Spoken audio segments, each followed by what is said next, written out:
லோக்சபாவுடைய முதல் கூட்டத்தொடர் தொடங்கி இருக்கிறது. அதில் ஜனாதிபதி உரைக்கு நன்றி தெரிவிக்கும் விதமாக அந்த விவாதங்கள்லாம் நடந்திருக்கு. அதில் காங்கிரஸ் கட்சிக்கு இப்போ அதாவது காங்கிரஸில் இருந்து இப்போ எதிர்க்கட்சியாக செலக்ட் பண்ணியிருக்கிறது ராகுல் காந்தியை செலக்ட் பண்ணியிருக்காங்க எதிர்க்கட்சி தலைவராக. இப்போ செலக்ட் பண்ணோடனே ராகுல் நிறைய பேசினார். ஆனால் அவர் பேசினது எல்லாமே பொய்ன்னு சொல்லிட்டு ஏற்கனவே பிரதமர் மோடி அவர்கள் அங்கேயே அதுக்கான பதிலும் சொல்லியிருக்கிறார். அவர் சொன்னதுலேயே மிகப்பெரிய பொய்யாக ஒன்று சொல்லியிருக்கார். என்னென்னா, அக்னிவீர் ஸ்கீம் கொண்டு வந்த பொழுது அந்த அக்னிவீர் ஸ்கீம் அப்படிங்கிறது எல்லாத்தையும் ஒரு கூலிக்கு வேலைக்கு ஆள் எடுக்கிற மாதிரி தான், யூஸ் அண்டு த்ரோ அப்படிங்கிற மெத்தடில் தான் அந்த ஸ்கீமே கொண்டு வந்திருக்காங்க. அவர்களை இவர்கள் தேவையான பொழுது யூஸ் பண்ணிவிட்டு கொஞ்ச நாள் அவங்களை கழட்டி விட்டுருவாங்க. அப்படி கழட்டி விட்டதுக்கப்புறம் அவங்களுக்கு எந்த ஒரு காம்பன்சேஷனோ கொடுக்கறதில்ல, அவங்களுக்கு ரிட்டையர்மெண்ட்டுக்கான பணங்கள் எதுவும் கிடையாது. அந்த மாதிரி ஒரு திட்டத்தை இவர் வேணுமென்றே பண்ணியிருக்காங்க. அவங்க இராணுவ வீரர்கள் இதனால் மதிக்கப்படுவதில்லை அப்படின்னெல்லாம் இவர் பல கதைகளை சொன்னார். ஏற்கனவே இந்த அக்னிவீர் ஸ்கீமில் வந்தக்கூடியவருக்கு இவங்க எந்த காம்பன்சேஷன், இறந்து போன அவருக்கு எந்த காம்பன்சேஷனும் கொடுக்கல அப்படின்னு எல்லாம் இவர் அங்கே பயங்கரமாக பேசினார். அதற்கு இன்றைக்கி இராணுவத்திலிருந்து இன்றைக்கி அதற்கான ஒரு பதிலடியும் வந்திருக்கிறது. யார் இதுக்கு பதில் கொடுத்துருக்காங்கன்னா, ஏடிஜிபிஐ இந்தியன் ஆர்மியினுடைய அஃபீஷியல் ஐடியிலேருந்து அவர் ஒரு ரிப்ளை கொடுத்துருக்கார். அதில் அவர் என்ன சொல்கிறார் அப்படின்னா, அக்னிவீர் அஜய் குமாருக்கு என்ன காம்பன்சேஷன் தரணுமோ அது எல்லாமே கொடுத்தாச்சு. ஏற்கனவே அவருக்கு 98.39 லட்சம் அவருக்கு காம்பன்சேஷனாக கொடுக்கப்பட்டிருக்கிறது. அதை தவிர அவருடைய அதாவது பணியில் இருந்த பொழுது அவருக்கு தர வேண்டிய ஸ்கீம்ஸ், அவங்க குழந்தைங்களுக்கு பின்னாடி தர வேண்டிய அந்த உதவிகள், அந்த மாதிரியாக வகையில் ஒரு 67 லட்சம் கொடுக்கப்பட்டிருக்கு. எல்லாமாக சேர்ந்து 1.65 கோடி ரூபாய் இன்றைக்கி அவருக்கு கொடுத்தாச்சு அப்படிங்கக்கூடிய விஷயத்தை அவர் ஆதாரப்பூர்வமாக இன்றைக்கி எக்ஸில் அவர் பகிர்ந்திருக்கிறார்.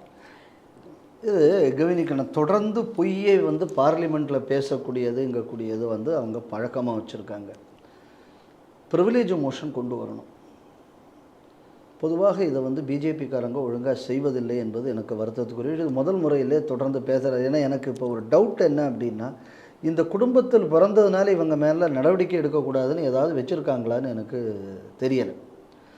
ஸோ இது ஒரு தொடர்கதையாகி வருகிறது. ரெண்டாவது, பார்லிமெண்ட்டில் டிபேட்டில் போய் எதையாவது துப்புறது, பதில் சொல்லும்போது வெளிநடப்பு பண்ணுறது, இது அப்போ பார்லிமெண்ட்டுங்கக்கூடியது ஒரு கன்ஸ்ட்ரக்டிவ் டயலாகுக்கான இடமா இல்லைன்னு சொன்னான்னா ஒரு அரசியல் மேடையா அப்படிங்கக்கூடிய சந்தேகம் நமக்கு இப்போ வரும் கொஞ்சம் காலங்களாக வந்து கொண்டிருக்கிறது.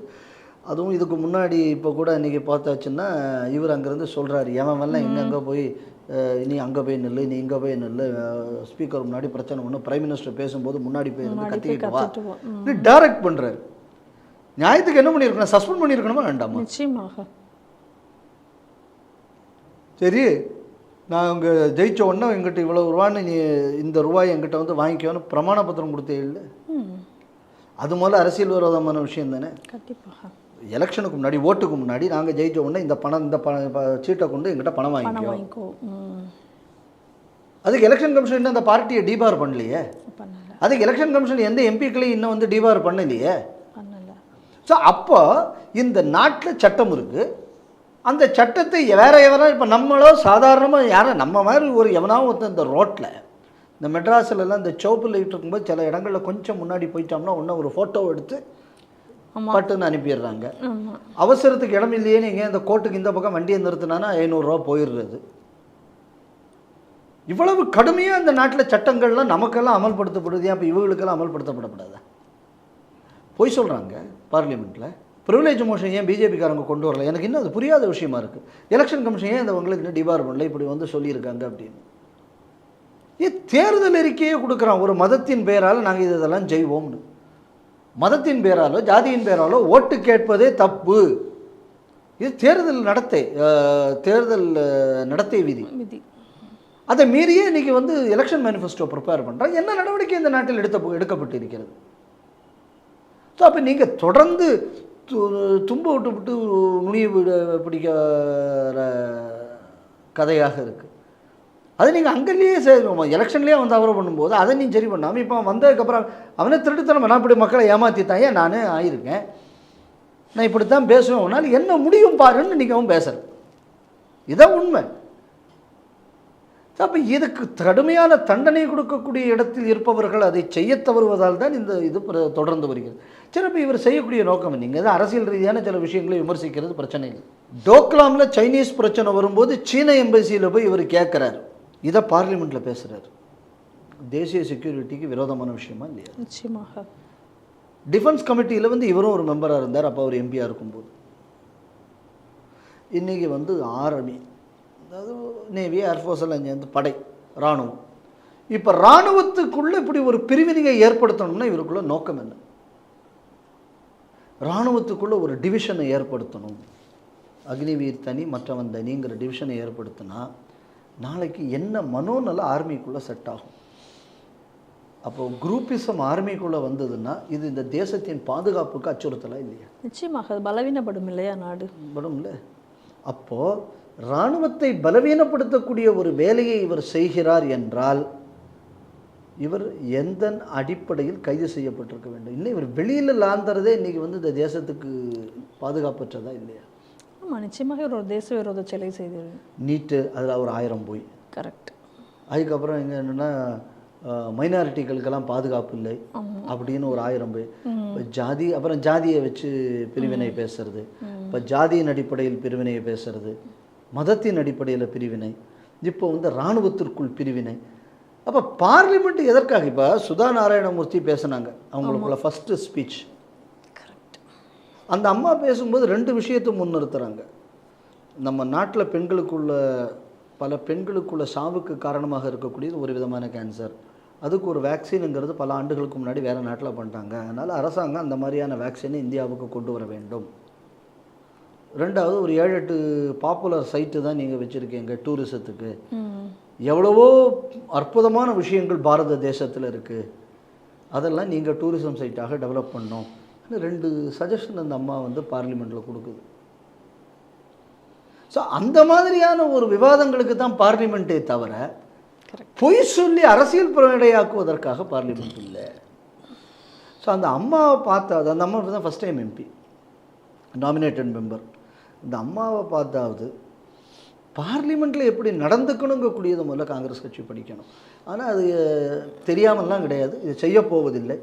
ஏன் செய்ய போவதில்லை அப்படின்னு சொன்னால், எலெக்ஷன் கமிஷனும் சரி, ஸ்பீக்கர் ஆஃப் த ஹவுஸும் சரி, இவங்க கொஞ்சம் லிபரலாக நடவடிக்கை எடுக்கணும் சில கட்சிகள் மீது, இல்லை சில தலைவர்கள் மீது அப்படிங்கக்கூடிய ஒரு கோட்பாட்டுடன் இருந்தால் பாரத நாட்டின் பாதுகாப்பின் பிரச்சனையாக பாரதத்தின் பாராளுமன்றம் ஒரு அதற்கான மேடையாக மாறக்கூடும். பல கலவரங்கள் ஏற்படுத்துவதற்கு பாராளுமன்றத்தில் உள்ள சிலரின் பேச்சுக்கள் பயன்படுத்தப்படும். பல நாடுகளுடன் உள்ள நல்லுறவுகள் முடிவதற்கு இது காரணமாக வரும். இந்தியாவின் அடிப்படையான சில பாதுகாப்பு விஷயங்களை உடைத்தெறிவதற்கு பாராளுமன்றத்தில் உள்ள சிலரின் பேச்சுக்கள் பயன்படும். இதை அவங்க திட்டமிட்டே செய்வார்கள். இந்த எச்சரிக்கை, இதெல்லாம் ஒரு எச்சரிக்கை, இதை புரிந்து கொண்டு பாஜக அரசு செயல்பட வேண்டும். Election commission office of the speaker இவங்க செயல்படணும். இது செயல்படாட்டால் இது தேசத்துக்கு ஒரு ஆபத்தாக முடியும் என்பதில் மாற்று கருத்து இல்லை. 2வது, ஏதோ அவர் வேறு பாலக் புத்தி அப்படின்னு வேறு பிரைம் மினிஸ்டர் சொல்கிறார். என்னால் அதை ஏற்றுக்க முடியல. இது பாலக் புத்தி இல்லை, இது அசுர புத்தி. அசுர பாலக் புத்தின்னு வச்சுக்கலாம். என்ன அதுலேயும் பாலக் கிடையாது, இது வந்து வெனமஸ். தெரியாமல் போதையில் பேசுகிறாரா அதில் பேசுகிறாரான்லாம் அந்த மாதிரியெல்லாம் நான் விவாதிக்க நான் தயாராக இல்லை. ஆனால் இந்த பேசக்கூடிய பேச்சு எல்லாமே இந்த தேசத்தை கூறுபோட்டு வைப்பதற்கும், இந்த தேசத்தின் எதிரிகளுக்கும், இந்த தேசத்தை பற்றி வெளிநாடுகளில் தவறான பிரச்சாரம் செய்வதற்கும் உதவக்கூடிய மாதிரியான ஒரு வெனமஸ் அண்ட் மலீஷியஸ் ஸ்பீச்சாகத்தான் இவருக்கு ஆரம்பத்திலிருந்து இருந்துக்கிட்டு இருக்கு. அதனால் இது ராகுல் காந்தி இங்கக்கூடிய இண்டிவிஜுவல் இல்லை, இது தேசத்தின் எதிரிகளின் குரலாக இன்று ராகுல் காந்தி உருவாகியிருக்கார் என்பதுதான் உண்மை. அதனால் இது அந்த ஒரு அர்ஜென்சியோட ராகுல் காந்திக்குள்ள விஷயம் டீல் பண்ணப்பட வேண்டும் என்பது என்னோட அபிப்பிராயம்.